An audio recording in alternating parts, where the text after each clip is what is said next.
Entonces tenemos en este momento la gráfica de MATLAB, en la que tenemos que dejar en función de su ancho, por eso hemos utilizado la separación de X, pero también queremos calcular en función de W.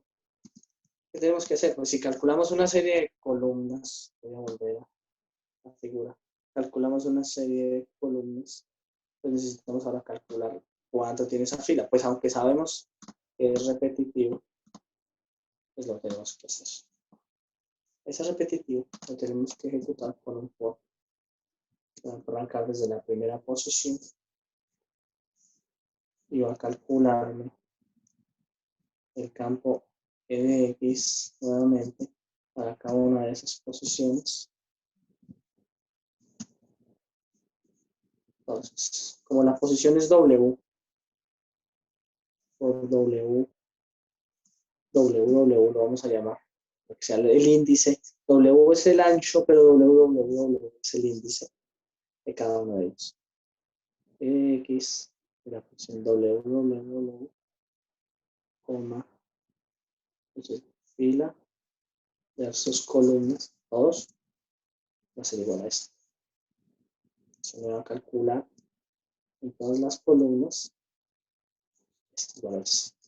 ¿Cuántas columnas? Pues tantas como sea necesario. El valor FC. Y aquí lo vamos a imprimir por pantalla. Entonces,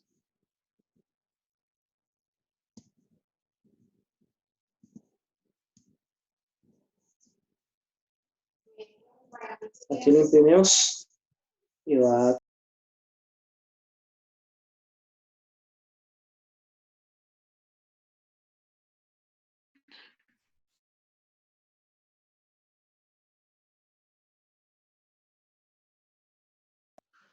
Bien, entonces, yo creo que aquí debería funcionar. Miremos los valores.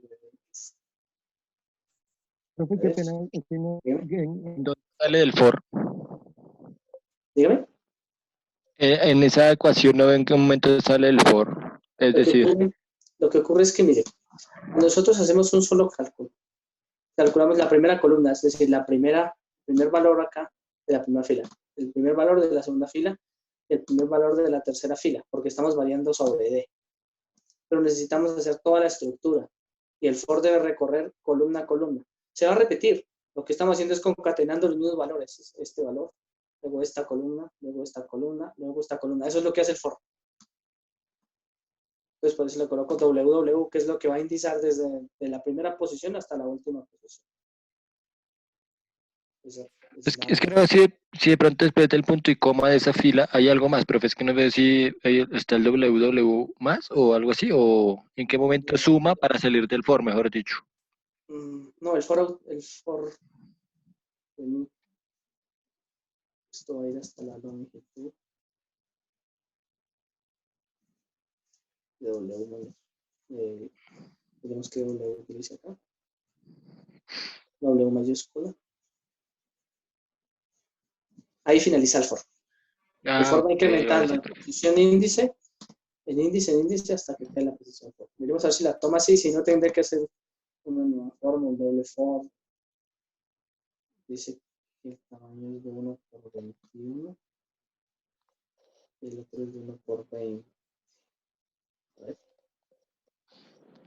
Voy a limpiar ahora para que me limpie las variables. Y aquí todo parecería indicar que tenemos que me dan los valores. Miren, si los ven, son valores repetitivos que van a aparecer columna a columna, pero eso es lo que yo quería. Si ustedes observan la gráfica, pues aunque la gráfica me quedó al revés, las flechas de arriba abajo, permite que observarlo. Ahí debería tener ya el valor. Entonces, a distancia de el valor W, el valor absoluto de X, el valor absoluto de Y, así lo tenemos. Aquí está el Y primero, lo que va en función de su distancia. Graficamos. Y aquí tienen ustedes el campo eléctrico en función de las dimensiones de una ecuación. Entonces, vamos a maximizar la figura, que es lo que me interesa. ¿La observan? ¿Qué es lo que me está diciendo la figura ahí? Las flechas me están diciendo cuál es la orientación del campo eléctrico en la figura o en la guía de ondas de placas paralelas. Nosotros sabemos que la placa paralela tiene en su parte superior una superficie metálica y en la parte inferior otra superficie metálica. De modo tal que si nosotros decimos, entre comillas, que su longitud o su tamaño de placa es mucho más grande que su separación, pues evidentemente vamos a tener un comportamiento que es totalmente lineal, de arriba abajo, de abajo arriba, depende de cómo lo vamos a colocar. Aquí como ya hemos colocado el orden, puede ser de arriba abajo y de abajo arriba. Esos serían los valores que tenemos en su momento. ¿Qué simboliza la separación entre las flechas y el valor de la magnitud de las flechas? Es simplemente qué tan intenso es el campo eléctrico. Eso es lo que me intenta decir. Pues ahí lo que me está diciendo es, mire, tengo un campo eléctrico que es uniforme entre punto 6 y punto 7, es un poco más bajo en punto 9, en punto 5 y en punto 4 es 0. Estos valores son los que tengo. La pregunta es, ¿eso está bien o está mal? Pues ya tendremos que acudir a la ecuación.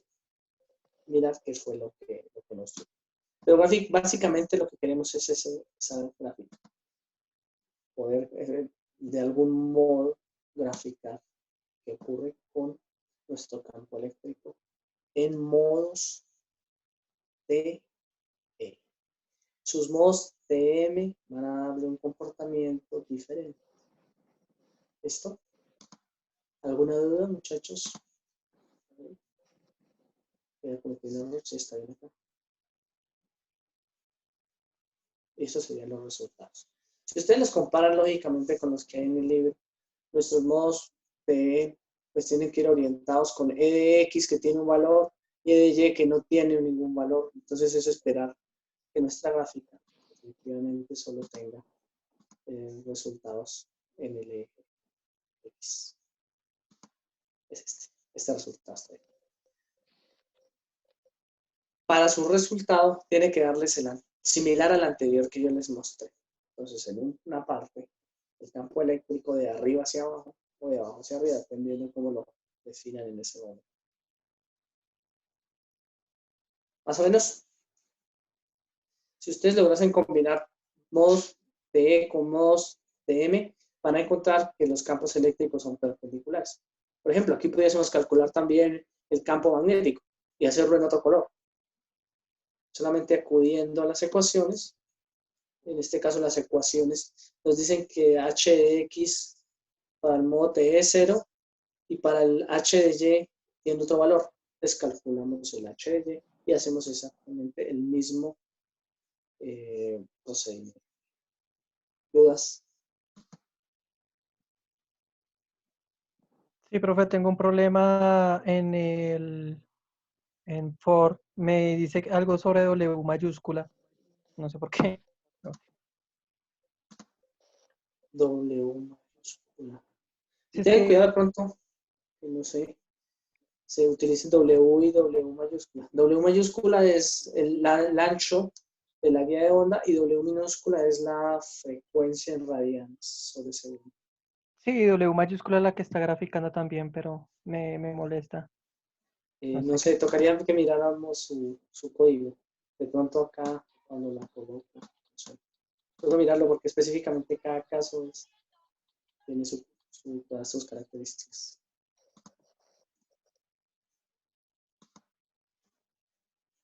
Aquí tenemos nuestros resultados. De en adelante pueden usted cambiar los colores, jugar con las propiedades de Quiver, que son similares a las de Plot, etcétera, etcétera.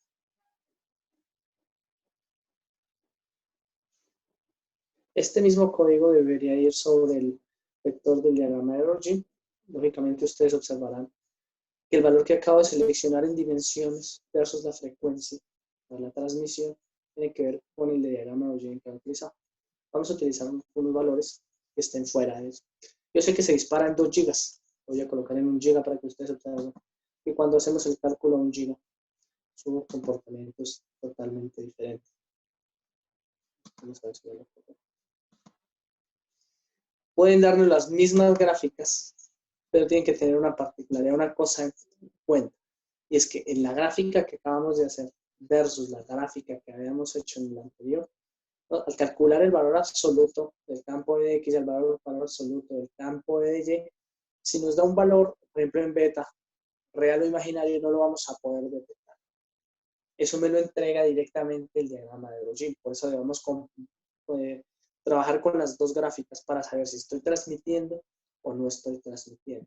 Si ustedes quieren aumentar el número de puntos, eso pues aumentará un poco la complejidad de procesamiento, pero pues van a tener una gráfica que de pronto a ustedes se les hace un poco más amigable. ¿Esta vez?